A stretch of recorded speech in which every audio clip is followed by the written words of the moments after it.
Guys, I want to welcome you to another episode of the Advisory Board podcast, where we talk about key issues and things that franchisors need to understand to grow their business more successfully. I've got with me a good friend of mine, Kyle Adair, who's the CEO and founder of Transcend Translation. He's also a buddy of mine. I came from this industry, of the translation localization industry. So Kyle and I worked together before, and he's worked at several companies that I know. So a super trusted resource here in this world of like, how do I manage language services as a growing franchise brand? So Yeah. Kyle, tell us a little bit more about yourself. Oh, actually a few things because he won't brag on himself. Kyle is an incredible dad. He's a great soccer player. He's a captain in the Army, right? Isn't that the rank where you Yep. retired? Yeah. Yeah, that's what I finished up as captain. Yep. Yep. So we can call him Captain Kyle if you want. And but not to make light of that, because he's served in how many tours in Iraq? Did two deployments to Iraq. Yeah. So Kyle's an incredible guy, all around. But Kyle, tell us a little bit more about yourself and about Transcend Translation, if you don't mind.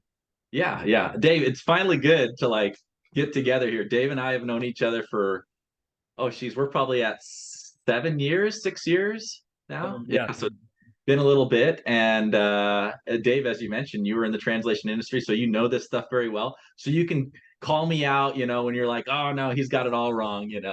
But no, so Transcend Translation, in a sense, we're fairly new. And I think I've mentioned to you this before, Dave, but we're actually we're even though we just hit our 2 year mark. I've been in the industry for many years, and we've been growing extremely fast. We're actually probably some better news will be more official news will be coming out shortly. But probably the major agency Nimitz, they came back and they shared some information where they were sharing about the fastest growing translation companies in the world. And so I shared some financial information with them, and they're like, yeah, we need to include you in the next one, and they will find out end of year. But right now, as of Q1 and of Q2, we happen to be the fastest growing translation company in the world. So it'll become more official here at the end of the year if we can continue to do what we're doing. But it's going very fast and it's very fun. We've been recognized multiple awards just in this year alone. Best state or best translation company in Utah. Good Firms just announced we're the best translation company to work with. And so lots of other things kind of going on, which are a lot of fun. And yeah, it's kind of nice to kind of get the awards and things like that and just kind of receive some validation because we feel like we're doing really good things for our clients and continue to grow very, very well and really taking care of them to excel in the global marketplace. Because when we know we do a good job for them, when we do their language translation, that it helps their overall top line revenue, to help them out, which is very fun and exciting for us. Yeah. And guys, so what does translation have to do with the world of franchising? We're going to talk about that right now. There are a lot of ways that this needs to happen. Like you have, as you're an operator in a small franchise system, you're working in a very local market. This isn't going to be as relevant to you today, but you need to understand the key mechanics here because as you grow, let's say you want to start franchising in Canada. Oh, now you got to have a franchise agreement in French. You got to have operations manuals in French. Your training materials have to be in French. So like all of these, and there are more, right? Signage and menus, and or if you're a home service company, you maybe your legal agreements, your employment agreements, your handbooks, like all of these things, these resources and assets that are part of your franchise package, they all, as you start to go more international, or you start working in, let's say, southern rim states or major metros where a lot of your employees are non-native English speakers, you're going to find that there's a need for maybe some Spanish translation, some Latin American Spanish translation for your training materials, so your operators day to day can be executing on the franchise processes the same way across the country. You can't leave that up to guesswork, and local translation doesn't work if you want consistent behavior. So this is why I wanted to bring Kyle on, because he's a true expert in this space, and I can definitely validate that. So let's, Kyle, if you don't mind, maybe let's talk about a couple of these key areas. Well, first, let's talk about translation in general. Like, what are some of the big mistakes you see people making as you've been in this industry for so long now that you can help some of these folks avoid? Yeah. I think the first thing is too, I mean, depending on your franchise and depending on your organization, and before people chime out and go, man, this is too expensive, I don't know if I can do this, can we just kind of wing it with one guy, because I know he speaks a little bit of Spanish, or maybe he can help us out, or I know my cousin's brother knows some Spanish or whatever. There's Yeah. usually something like that. Dave, I don't know if the listeners know, if you've shared with them, you speak Spanish fluently, lived in another country that spoke Spanish fluently, and so learned that. Same thing with me. That's how I picked up on my Spanish as well too. A little bit just real quick about my story before I jump into that, because I think it's important. For me, my dad, he was in the Marines for 24 years, so we grew up all over the world. I lived in Japan for 3 years, lived in Argentina for a couple of years. With my deployments personally, when I was in the military, with the Army, 2 deployments to Iraq, and picked up a little bit of Arabic. So I got to kind of go around the world and see how people communicate, how different cultures are. And I just loved it. I thought it was really, really cool. And talk about opposites compared to Japan to Iraq and Kuwait area where I was at, and then compared to Argentina, very, very different. And United States, we feel like it's a good melting pot, but I'm telling you, until you've actually been over those countries, your eyes will really open at that point. And I got to see, particularly when I was one of the many duties that I had in the military, that I was a field artillery officer, and we were going on missions and hunting down bad guys and kind of doing what people think people were doing over in Iraq. But ultimately, one of my job roles as well too, they go, oh, Kyle, he speaks some other languages, I want you to be in charge of the interpreters. So we had 18 different interpreters that would go out on missions with us, and so I helped kind of coordinate, figure that out, found out their skills and what they were well at, what they did well at, and what they didn't do well at as well too. That kind of helped decide what missions they should go on and how we should use them. But also with that, during that time, I got to see, personally, life and death, where if you do good translation or good actually interpretation, how well and how smooth things go. But on the other side, if you have somebody that does poor interpretation or poor translation, things can go very south. And it was a life and death matter sometimes because of that. And it wasn't till later on when I transitioned from the military, and actually at the organization where I met Dave at, that's when it really clicked with me that I thought, man, I think I'm made for this translation world, this translation industry. Doesn't mean I'm awesome personally at translating things. In fact, I have never translated anything. I don't have quite that skill set. It really is a skill set, even though I'm bilingual. Dave, you're bilingual as well. It's a skill set to do those things. And you realize, Neither one of us has any business translating documents for no, people. Yeah, no, yeah, not yeah. at all. It's kind of like, for me, like, doing some framing and drywalling and things like that. I could probably patch it together, but it's not going to look as good as the true professionals doing that. And so you kind of go, yeah, it's probably better to do that. So, anyways, that kind of all led me into the translation industry, and it truly is a passion of mine. And been able to consult with other companies, work at other translation companies as well too. I bring that all up before your audience kind of rolls their eyes and go, oh man, like this is expensive. I think that's the biggest thing that I want to address is most people think like this is a huge endeavor, we have to go all in, we have to do all this stuff, it's going to be so expensive. I want people to know, like, you can do this very cost effectively. And my recommendation, as we've helped out a lot of other organizations, is do baby step by baby step. Don't feel like you have to go all in on a market and do everything. Maybe at first you just translate some landing pages for your website. And when you talk about that, you're talking $100, maybe less, depending on, the cost for or what you're looking at, or how much content that you actually want to translate. But you get some landing pages to see if there's some interest, to get some franchises there. Then maybe the next step is, okay, there's some interest. Now we need to actually get to the FDD and actually have to translate that, which obviously that's going to be a little bit bigger. But maybe you kind of start baby stepping there rather than let's go all in. We got to get all the training material. We got to get all the operating agreement. We got to get the handbooks. We got to get everything. I mean, you can do that, but I recommend doing baby step where you can start seeing already the ROI on that. So when you talk about mistakes, I would say most people that just dive all in thinking like, oh, China sounds like a hot market. Let's go there. Let's go do it. Or, let's go down to Mexico. We got to just dive all in. Take some baby steps first. That's my biggest recommendation. Mhm. Yeah, and what you're hearing, guys, having been in the industry for quite a while, I think you might have eclipsed me now, Kyle, for how long you've been in the translation industry. I'm pretty sure you're longer now than I have, but I just want to attest, like this doesn't have to be crazy expensive. The challenge that you'll run into is if you call, like, you Google like translation services and talk to some sales exec at some random company, Like you're talking to somebody who his whole job is just to make some money to close a couple of deals and move on to the next deal.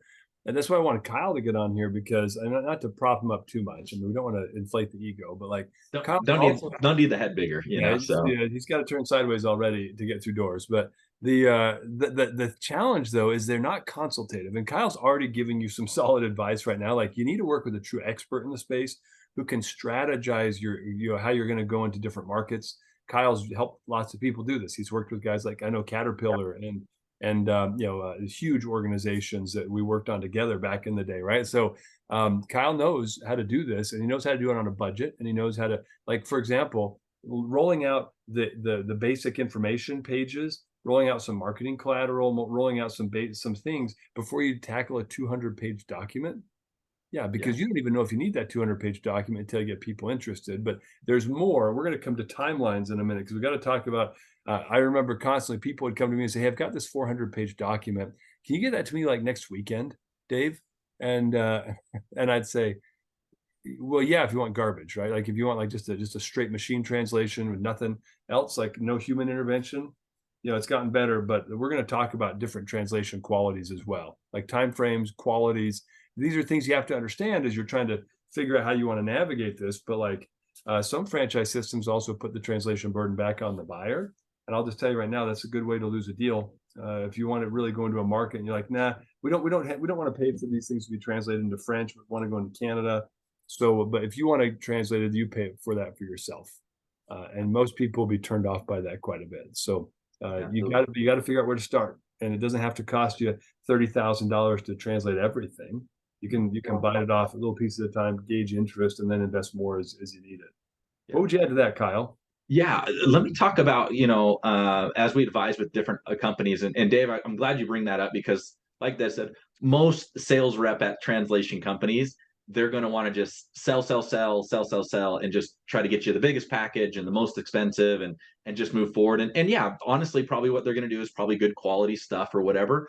But in my opinion, you don't need to do that. And we're here, and our organization, and I'll say that's probably the biggest reason why we're growing the fastest is because we look at it. And speaking of franchising, in a sense, we look at it. We are the Chick-fil-A of the translation industry. We want exceptional service, is what we want, and we know people will come back when they see the value and they see the quality of what's happening, and they're baby stepping along the way. And we're not going, yeah, you just got to invest 50,000. You have to do that, No, you don't need to do that. Go baby step. You'll see the progression there of how things will work out for your organization. Yeah. And maybe if you got money to blow, then yeah, we'd love to help you out and you're trying to meet the end of the year kind of thing. But at the more likely than not, we want to advise you to just baby step in and go, hey, try this out. Let's see what happens for the next 2 months once that landing page is there. Once you've been able to send out some marketing material, what's stirring up, what's not stirring up. Because I will say there's definitely organizations, and Dave, you've had interactions too, where they try that out and they go, oof, yeah, France was not a good market for us. That's not where we need to go. And good thing you only spent, a few $100 or, maybe $1,000 or whatever, depending on how big they wanted to go compared to dropping in $30,000 or $50,000 or whatever needs to take there. I wanted to touch on where things are at. A lot of people, AI, very popular topic right now and what's going on. So I want to touch on some different things there because people are like, we say AI, but there's also machine translation. I think most people are familiar with Google Translate or Microsoft Translator.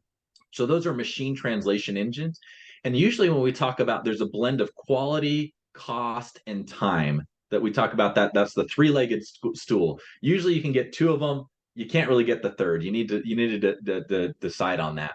But the very first step that we talk about, if you're going, hey, we got pennies to literally try to get this done. I got no budget whatsoever. What can we do with that?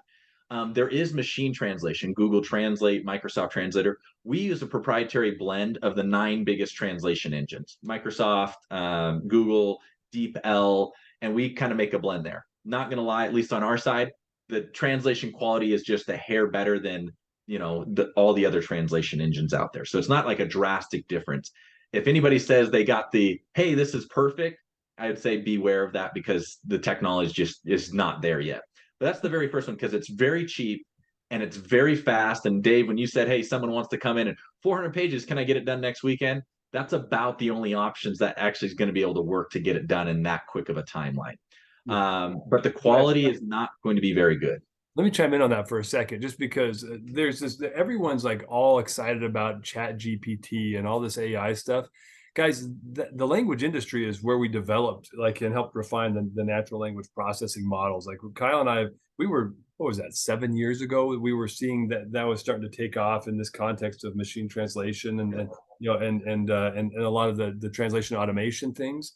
So just so you know, not news to us, but also it hasn't gotten that much better. Like it's getting marginally better over time. But there's something about the way we communicate as humans and nuance, and that these machine translations don't capture well. And I'll give you an example because it's important for you to note this when you, especially when you're in the legal context where every word matters a lot. Machine translation is like a big scary red flag. No, honestly, like you don't want to take your FA and translate it and then deliver it to someone because you're assuming some liability as you do things like that, or your franchise, your FDD. Don't machine translate that and send it out.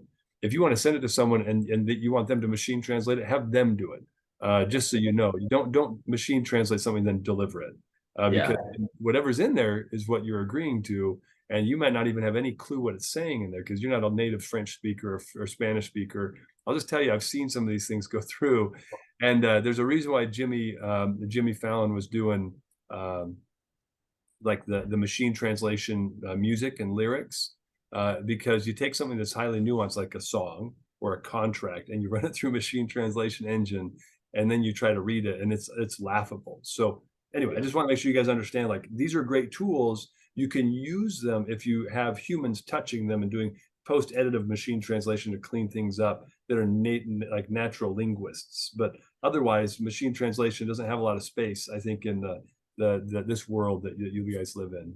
Yeah, I mean, you know, you might think that your FDD is super clear and everybody should be able to understand that, but as soon as that franchisee gets that, it's a little bit of German form, and then potentially maybe, hey, they're having a legal team look at it as well too. So a machine translation, what you can kind of expect from that quality level is it's going to be fuzzy. They're going to understand basically what it's saying, but it's going to be very fuzzy where they're like, I think this is what they're saying, and it's going to be hard for them. So typically our recommendation, and we're very open, it's your company, we just provide options and we advise on it.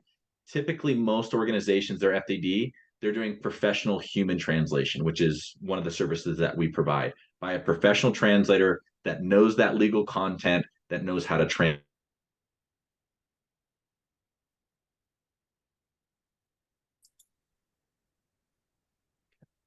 And so what, like I was saying, ultimately when it comes down to it, machine translation, the quality isn't quite there yet to be able to produce what most people would expect out of an FDD or any other legal contract. So most people, and what we try to do is again provide options, keep you in the driver's seat, and just advise you on, you know, best practices of what's going on in the industry. And for legal, it's professional human translation.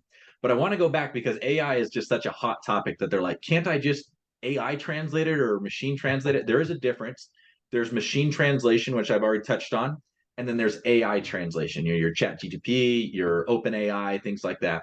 Right now, actually, just last month, there was a great report that came out, and ultimately, and again, I'm going to be a language nerd right here, but there's a difference between that machine translation. So Google Translate, Microsoft Translator, to give you an idea, they're averaging around 92% accuracy. Okay, so it's not horrible, and it's pretty good. But again, out of 100 words, are you okay with having 8 words being completely not what you're expecting or what is actually being said? So that's the risk and reward with that. Very cheap though.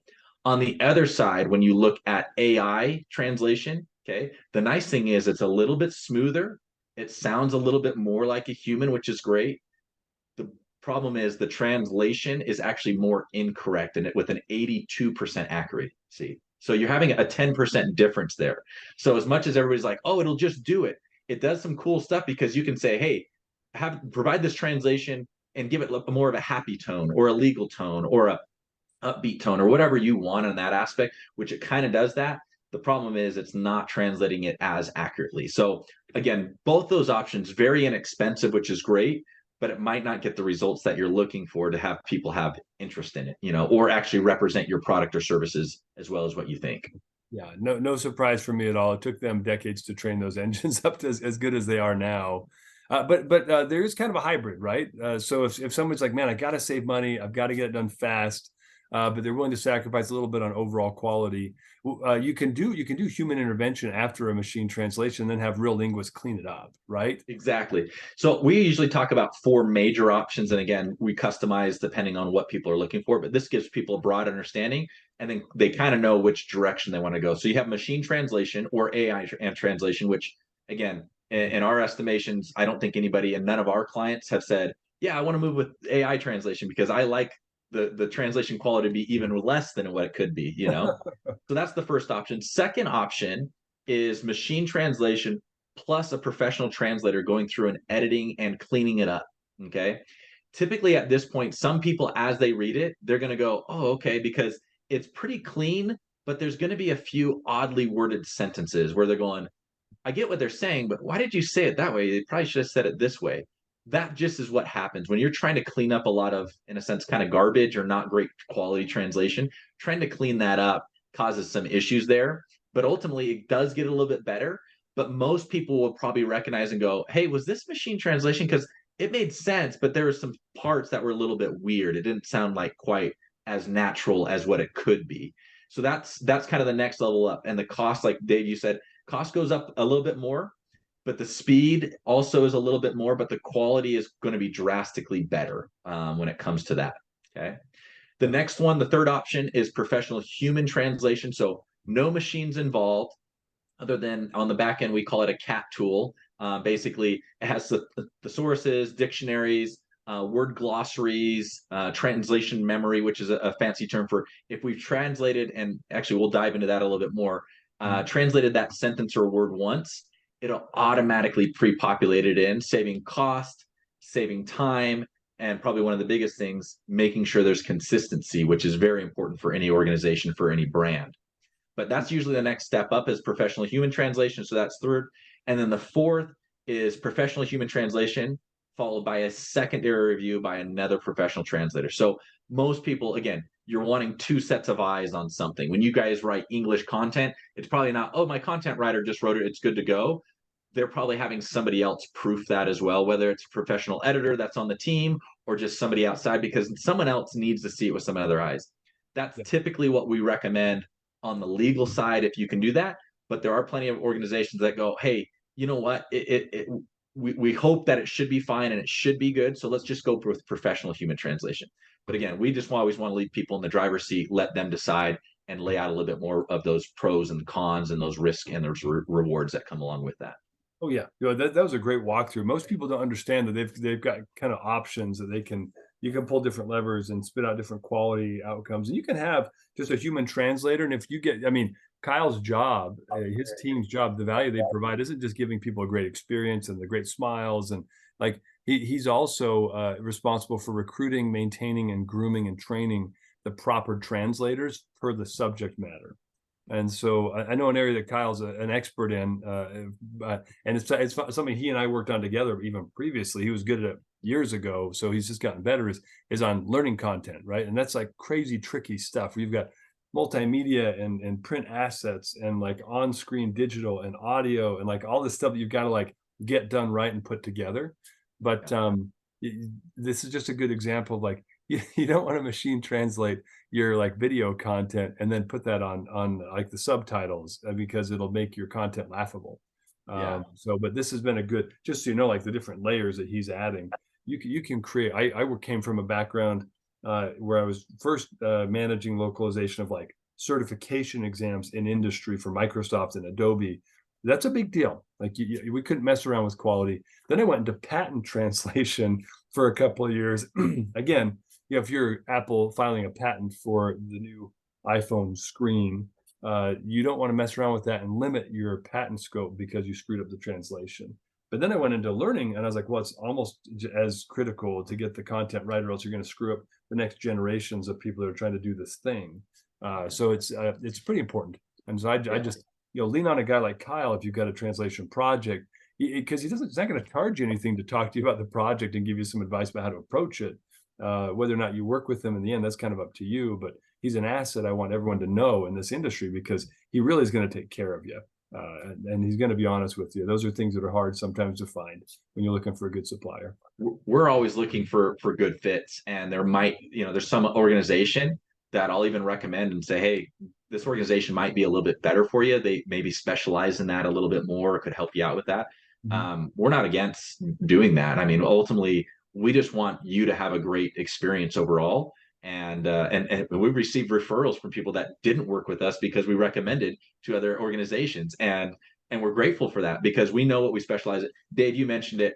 About over 50% of what we do is really in the training world, e-learning world, doing multimedia, things like that. We really specialize in that quite a bit, and so we just feel very geared towards and want to help. I mean, you said it very well, that generation. It's never fun to get trained, and even talking about this, even if you don't need your FDD in Spanish, let's say you're here in the United States, but you're close to the border of Mexico or in other places that you have a high Spanish population, training those employees in their native language is really, really key, because a lot of times people just go, oh, they're a bad employee, they weren't following instructions, but literally there's a language barrier there. And even though their English is good enough to get by that you think they're understanding you, many times, sadly, they're not. And so when you train in their language, there's two main things that you're going to see. One, you're going to see retention rates of those employees drastically go up. And then two, you're going to realize that they do a much better job, because most people want to do a good job. But when they don't fully understand it or they're confused by it, rather than just going and saying, hey, I'm confused, my English is so, they know that's an excuse. And usually it just looks at it and you just kind of determine, like, they're not doing their job really good. We got to get them out of here. Let's just get another employee. Let's just get going in here, and it really just usually comes down to training. And then I'll add one last thing there, Dave. There's a statistic that's been around for literally decades. It's 76%. 76% of people are more likely to buy that service or product when it is in their native language. You might be bilingual, or that customer might be bilingual, or that potential franchisee might be bilingual. But that if it's not their native language, you'd be surprised the sales rates go drastically down with that. And so if you can get it in their native language, that means a big difference and a huge revenue boost for most organizations. Yeah, and to piggyback on that, I think if I remember right, that there was a relationship between the complexity of the service and the cost of the service and the likely to buy it and the requirement of it to be in the native language. So it might be 93% or something like that if you're talking about a franchise, because it's a major investment. It's a very complicated purchase. So yeah, I mean, I'm not going to be very comfortable if it's a French concept and I'm reading a French FDD. I'm not even going to bother. I will literally move on to the next option. So just to put it into perspective, this is not a simple purchase we're talking about, or it's not a simple training process. Sometimes, like, you want people to be successful. Your owners in Quebec are going to need the training collateral, the training videos, everything in that language so they can effectively train their people. Otherwise, why would they buy? What are they getting? Yeah. And that's a good point, Dave. That definitely brings into a factor. I'll just share a quick story. I think most people have heard of Overstock, overstock.com. It's kind of like an Amazon-ish kind of website. Working with them, I mean, ultimately, there is like product names that we'd have human translators go in there because that's pretty important. And then there's small description. But when it came to the girth, the height, the weight, those things like that, that was an awesome example where you could go, let's just do machine translation of that. We can save a massive amount of cost and be able to get the important details. Because how many people are always looking at the height, weight, a bunch of other details that people don't really look at? Probably only maybe 5% of the people actually look at that. And so they thought, hey, and that's what we advise them on. Hey, you could probably save a pretty good amount of cost and speed up things by just having that. But that description of, 3 or 4 paragraphs and then that title, you're going to want to get that professionally translated. And it worked out very well. But yeah, to what you're saying, Dave, some industries, if it's a small, simple, purchase, maybe it doesn't make that big of a deal. But on massive contracts, maybe it's even higher in the 90s or something like that. Who knows? But overall, when we just look across the board, across all industries, 76% is the magic number that's keep on getting repeated decade after decade now. Yeah. Well, thank you for sharing that. I want to talk about another myth. So we've talked about myth number one, which is translation's too expensive. I can't afford to do it. Myth number two is machine translation's all I need. Chat GPT is going to take care of me, you know, and we can all smile at that mindset. Hopefully that's phasing out a little bit. But myth number three is, hey, I need this done tomorrow. Translation should be easy, right? You should be able to get that done fast. But Kyle, do you mind maybe breaking down for folks that are listening in, like, what does it take if you have let's say it's a training project that somebody needs to get done through you. Yeah. What does it actually take to get that done properly so that the quality is good? You're not just spitting out junk. Yeah, yeah. Let's go with multimedia with a video. I think I think people get a little bit of the idea. So we'll just talk about real quick that life cycle. So let's say your organization comes to our team, our company, and says, "Hey, looking at getting this training video, or even just this overview video, a couple minutes long. It's only 2 minutes long. Can't you get that to me like tomorrow? Right? It's 2 minutes, right?" Well, there's multiple things that we're going to want to look at. We'll be able to provide you a quote and let you know exactly the cost. But when you say, okay, let's go ahead and move forward, a couple different things that come into play. First and foremost, we need to look at, is that video, do you already have subtitles for it already in that language? Because we need to get it transcribed, or do you have the script for it? Because we need to look at that. So, okay, oh, great, you don't have that. Now we're going to have a transcriptionist to help out to do that. Now, I know ultimately you can upload it to YouTube and you can get a transcript. Now, if there's people's name in there and some other things, you're going to see those botch that up. So at worst, you need to at least have that and then do some quality control measures to edit and make some adjustments there, because a lot of times it doesn't turn out the way that you want. I'll just share an example. Was we've been adding video subtitles of the content with Client Tether. The Client Tether doesn't get transcribed properly by anybody. It's always like, you know, it's a couple of different words, or they mess it up. Like, it's never once come through properly. So just and you know, when you talk about things like let's give like Chick-fil-A, for example, that one might, because it's become such a common brand. But if you've got a unique spelling like Burrito Shack, it's never going to spell it with just a K. It's always going to be an S. It's going to be Shack, SHACK. You got to clean that up because that's your brand. So, so again, to Kyle's point, even if you run it through something like that, or an auto generator, an otter.ai or something, you're still going to have a human touch it, because this is going to be on screen displaying your content and your brand. So you want to be careful about that. Carry on, Kyle. I cut you off there. So we gotta get the script ready, and maybe you already have that, and you go, it's 100% perfect. Now we get to skip through that step. Next step, you're going to have a dedicated, at least in our organization, you're going to have a dedicated project manager. They're the one that's going to review all the files, make sure they have everything ready to go. So when you give the approval, they're like ready to rock and roll. But the other thing is too, is now we have to make sure that we have the proper translator that knows your organization and knows the background. One of the ways that we help out with that is we help you prepare what we call a translation style guide. It's about 15 questions. It answers some really important questions for us of who's your target audience and where are they located? Because a lot of times you could just say, hey, I need Spanish. Okay, great. We'd love to know a little bit more. A lot of other translation companies will be like, okay, Spanish, good to go. We need to know, like, where are they located? Are you trying to have like your franchise go to Mexico? Or are you trying to have it go to Spain? Or are you having to go to Argentina? Those dialects of Spanish are all very different, and how you'll translate something are going to be different, even though they're all Spanish. Good example, here in the United States and in Mexico, sometimes they call a truck a troco, but in Argentina and other places, they're going to call it a camioneta. And so very different on how you translate things, do that. If you're in Argentina and you hear troco, they're going to be like, what are you talking about? I think they're talking about a vehicle. I'm not sure, So knowing your dialect, knowing your target audience is really important. Let me share a little bit on that too, just because Spanish is such a big one, and this is where people screw it up a lot. It's very common.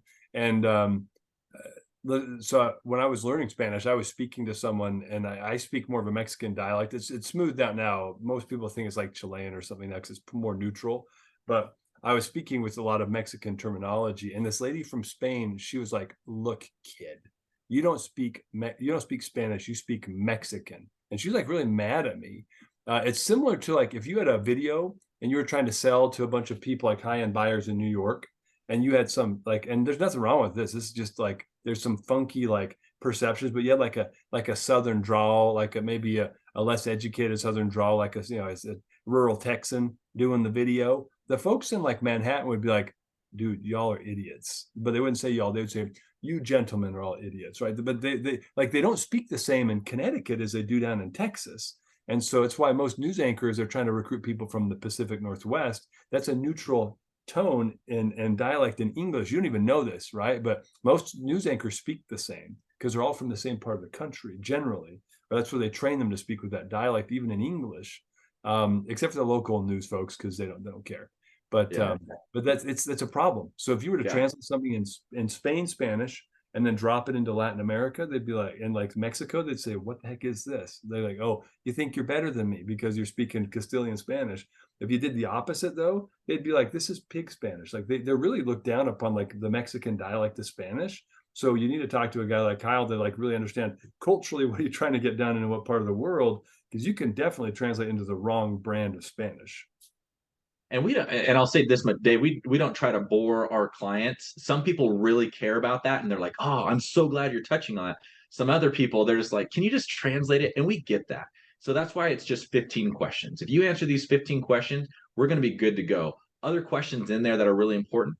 What education level are you trying to, like, who is your target audience and what education level? Maybe you have a franchise where you're going, sixth grade reading level is what we need. We need it really simple and plain. Well, we need to understand that. You might think that you're doing that in English. Your translator, if they don't understand and they're not clear on that, they might be doing a little bit too high at that. On the same time, if you're trying to go to, your franchise is more B2B or something like that, and you're really trying to talk to educated people, you're going to want a college, level reading level, or even maybe even PhD, depending on what you're doing. So knowing those things are really, really helpful for us. Target audience, who you're talking to, things like that. And those are all clearly, it's just a one-page document that we get that clarity from. So we set that up, and then it's assigning the correct translator as well too. We look at background or anything like that. We have thousands of translators that we've gone through, vetted, and many of them we worked with for years. And so ultimately it's making sure that they know how to translate your content and giving the correct representation of your organization.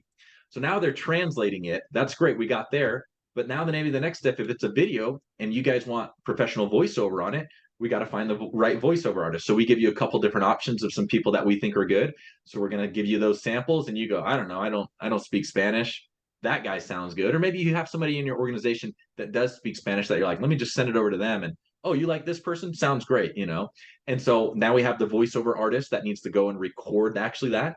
Then we have audio engineers afterwards that are going to lay that over and make sure it's lining up, because maybe someone's actually talking in your video. And so you kind of want to lip sync it and get as close as you can to that so it looks professional, looks good.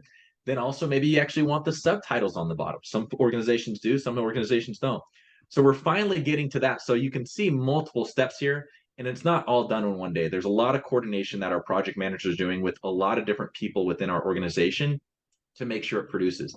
Now, on a 2-minute video, realistically, if you said, how long is that going to take? Probably at most a week to get done. And maybe at the fastest, maybe 3, maybe 4 days. And that's if you're doing rush and paying a little bit extra for that. So it can be done very quickly, but depending on what your term of a quickly is, the best thing is get in touch with, whether it's our translation company or another translation company, but get in touch with people early, get an idea of what budgets are, get an idea of what timelines are.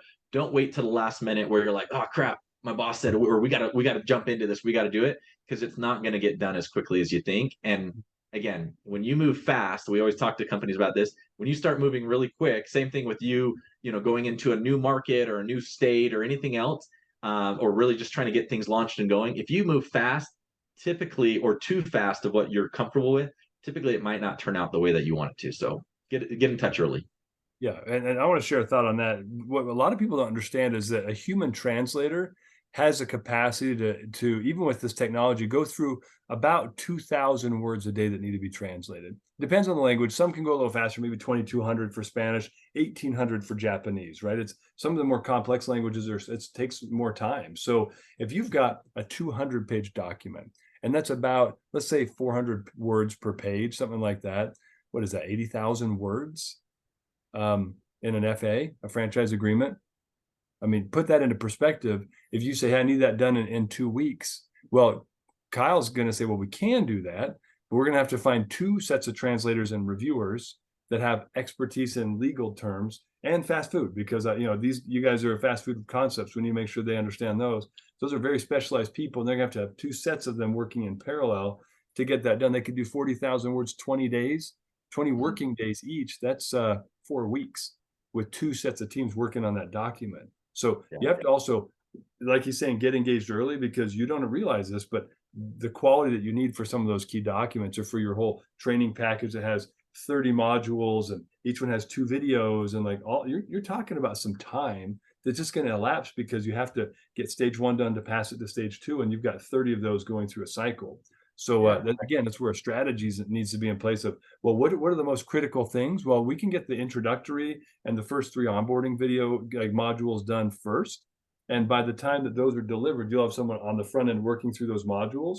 We can be delivering now module 3 and 4 and 5 and 6 kind of in sequence before they'd even get to them.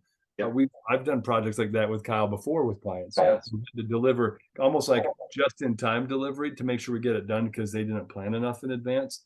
But again, strategize with somebody like Kyle, because you'll need to figure those things out if you're running short on time. Yeah, rolling deliveries are very common, particularly in the training industry, because everybody says, I need it all right now. They don't actually need it all right now, because no one can consume all that content all right now. But when you make up and when you think through it, and you talk with us, and maybe there are definitely times when they do need it all right now, because people are starting at different modules or things like that. But anyways, yeah, rolling deliveries are very common. And then Dave, just kind of touch on that, and people go, well, why can't they just put like 8 people on the translation there? You can, but ultimately you're going to run into some what we call consistency issues. Now, I'm betting when they created that FDD, they didn't go, hurry, just create it and just have, like, I don't know, 8 different lawyers create their different sections and throw it all together, right? Like, it should be good, right? It doesn't really work out very well. People are going to say, no, you can't really do that. You need the same person, or at least the same smaller team or something like that. And then we're going to have to go through additional review processes, and it's going to take more time. And so it doesn't happen magically in the sense of just add more people. As in anything, when you add a lot more people, there's a lot more potential of risk for things to go wrong or not be consistent, or be what you need it to be. Oh yeah, it's called Frankenstone, right? Or Frankenstyle or Frankentone, right? It's like the style and tone is like just a hodgepodge of randomness throughout, and it's obvious, right? If you're reading a newspaper and you like go from article to article to article, they're all news writers, and yet they all sound completely different in the way they approach the content. So if you're ever curious about what we're talking about, just read a paper if you can get your hands on one ever again. But it's you don't want that in a contract or in your training experience. You don't want to have like 4 different voices that are merging across a single module. Even module by module, it's a little funny if it's like a totally different style of delivery when you go from each one. So if you're going to do that, best to do it in a way that naturally compartmentalizes, like a training module or like a training section where you've got 3 or 4 modules on legal stuff. It's okay if that has a consistent tone that's different than the consistent tone on marketing, that's consistent, like or the operations training. But you got to be very, very specific about those things, so you don't have a weird delivery experience for your people. Exactly. So Kyle, so we've talked about 3 major myths: turnaround time, costs, and also machine translation, which we need to talk about, which is kind of a quality discussion. So I think we've touched on enough throughout each one of these different sections where we've talked about quality takes time, it takes technology, it takes people. Like those 3 things kind of are required. Anything else you'd want to share with people as they talk about, like, how can we maximize quality without breaking the bank? That's kind of a big question. Yeah. I want to bring up a topic that if you say this as you're looking, or maybe you're already in multiple countries and you're going, okay, great, we already got a translation company, they kind of handle that stuff or whatever. Or on the other side, you go, hey, we actually have an in-house guy that he translates all our stuff and does that. He has some other jobs too, but we have him do the translating into Spanish on some of the stuff. And if you're doing that and that works out, then fantastic. One of the things I want to bring up is the technology side. There is technology actually called translation memory. I mentioned before about what we call a CAT tool. It's basically the platform that you upload whatever you're going to translate, and it's looking at all those words, and then for the translator, it has that thesaurus, the dictionary, the other tools in there. And one of the things that will be in there is, or hopefully they should have, if they're using that, is translation memory. So if you think, hey, I'm just sending over a Word document to a guy that in our organization that speaks Spanish, that he translates that's great. But when it's something massive, in your FDD, you're going to have repetition. Things are going to repeat in there. And that person's having to retranslate that. But what happens if if he forgets that, oh, that was on page 8 and I'm on page 44 now. I thought I translated something like that, but he translated it different. That can cause some consistency issues. Not to mention, he's spending more time, and regardless of how you're looking at it, whether it's their time that you're paying them for because they're a salary employee, or you're sending it over to a translation company, but they're not doing that. They're just like, hey, I'm just trying to get it done, and they're not leveraging that. That's causing you a lot of cost and issue and consistency issue. We leverage translation memory, which is a huge cost savings because you're going to see it. And what you'll see in our quotes is you'll see here's the total cost, how many words that need to get translated, and how many of them are repeating in there. And that's going to be a dollar amount that takes off that total amount there. So there's cost savings. A lot of translation companies, if they do use that, you get a discounted rate. How nice for them to discount that. Instead of charging you, 20 cents per word, they're only charging you 5 cents per word. We don't do that. We provide all those cost savings to you. That's technology working the way that it should. And we're not going to nickel and dime you over that. We're going to go, great, you have cost savings and time savings and quality savings in that aspect. And so that's what we do. Yeah, that's fantastic. Yeah, these are some of the dirty little secrets of the translation industry that Kyle. That's one thing I like about him. Why I wanted him on here is he doesn't play the games that I used to see. I mean, it makes it easier to win deals. I'll just say that. I remember winning several deals because people were getting dishonest quotes and like, wait, why am I paying for this? I'm like, I don't know. Why are you paying for that? And all of a sudden, like, I'm the good guy just because I'm being honest. And so anyway, I've always kind of lived that way. And Kyle's the same sort of a guy. So. But those are things that you should be taking into account that help you save money. And he's spot on. FAs, franchise disclosure documents, even in training, you're going to have similar phrases you're going to say all the time in your marketing collateral on your website.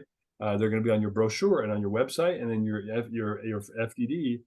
If you've worked with the same company, or let's say you worked with a company that did translation for you before, you don't like them, they should be able to take that translation memory, your glossaries, lift them out and give them to a guy like Kyle, and then he can plug those into his tech stack, and then he can take advantage of all the previous translations you've paid for already. So nobody owns your translation memory but you, unless you've specifically signed an agreement that says that they own it. If you have, I'm sorry you screwed up, but don't you got to pay attention to things. If you're getting a contract from a translation company where they're trying to lock you in, usually not a great sign, just so you know. We work on a project by project basis, and so you're not locked into anything. That's how and so we're only as good as our last translation. That's what we always talk about. And hopefully most people can relate to that and go, yeah, I want people to have like a good service. I don't want to feel like they have to get locked in anything. Like, we know our service adds value to their organization. And so that's the way that we view it. Dave, I want to touch on something that's actually, since you've been out of the industry for a little bit now, something that's very big, and I want to make sure that these people know this as they're looking at translation, because they go, okay, great, let me see about Transcend. And and my advice, go get other quotes. Don't just rely only on us. Go get other quotes. And what you're going to see, you're probably going to see some pretty good price discrepancy, because something that's been interesting in the industry, you're going to say, hey, I need this translated. Okay.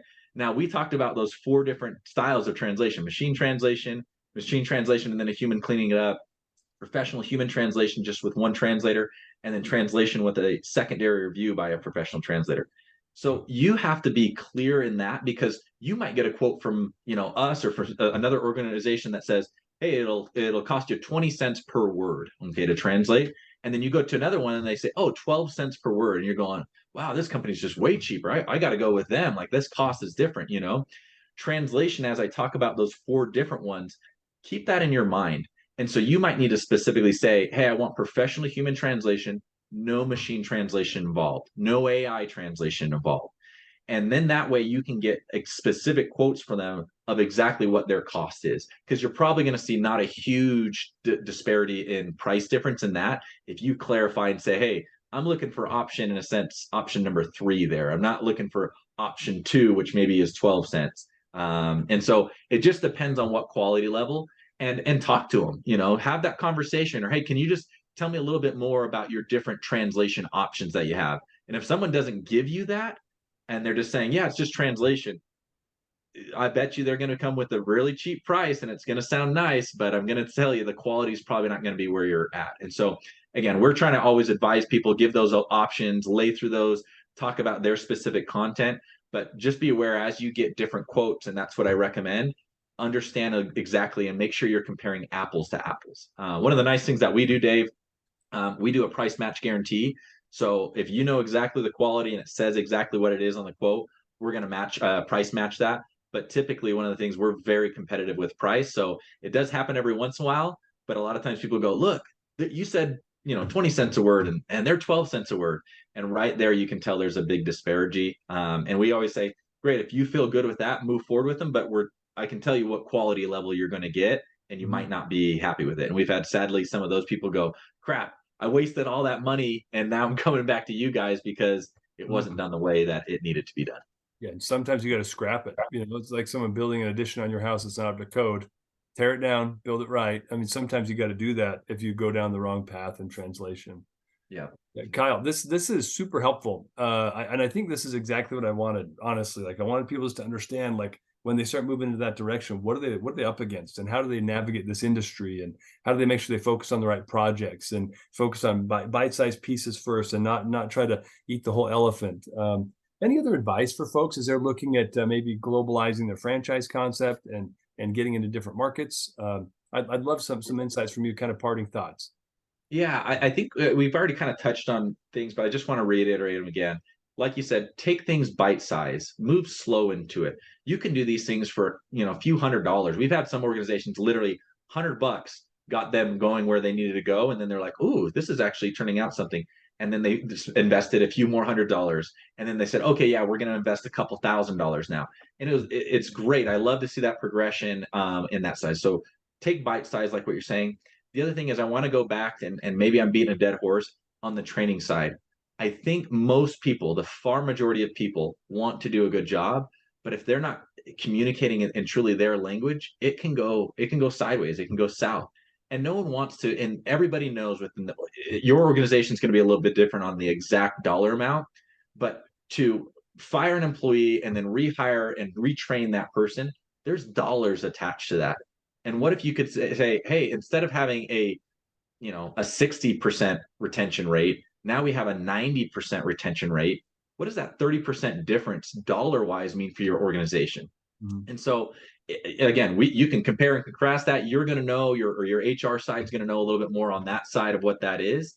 But at the same time, if you said, hey, what if I only spent a quarter of that cost of that 30% difference and put it towards translation, what would that produce? And I can very much say, after working with hundreds of organizations, it produces great results where they're going, wow, we got better employees than I thought. And it makes you feel happier. And especially as an owner of a franchise as well, too, they're going to feel very good. And there's a lot better things that you can put in that FDD when you're sharing your numbers and statistics there. Yeah, that's great. And staffing is one of the biggest challenges in most of the service industry brands that I work with. They're trying to figure out, how do I hire and retain people at a higher rate? And so this may be a solution if you've got an omnilingual environment where not everybody's a native English speaker. That's really good advice. Guys, Kyle Adair, best way, he's available on LinkedIn. Kyle, how else should people look you up if they want to find you and get some advice? I'm actually okay if they want to shoot me an email. I put it in your notes there. Kyle, so it's spelled C-Y-L-E, so spelt a little bit different. We go back to that automated, the text. I know it's going to show up if Dave's using that Otter AI or whatever. It's going to show up with a K, and that's okay, But it's C-Y-L-E at transcendtranslation.com. And my hope is I'd love to be able to be involved as much as I can, but most likely I'll have a sales rep kind of help out as well too, kind of coach you along. But I love to be involved. Dave and I have been friends for years, and so I love to be involved with that. And I love the franchise industry. Dave knows I've looked at multiple multiple franchises as being an investor myself as well too. And so I love the world, and I love getting to talk to Dave and catch up with him on the many different organizations that he gets to meet with as well too. So. Yeah, well, Kyle, thanks for joining us. I sure appreciate you dumping all the wisdom on us in this episode. And guys, reach out to Kyle if you need help. He genuinely means that. He'll spend some time with you and get somebody on the team to help coach you if you need help. So thanks again, Kyle. Great. Thanks, Dave.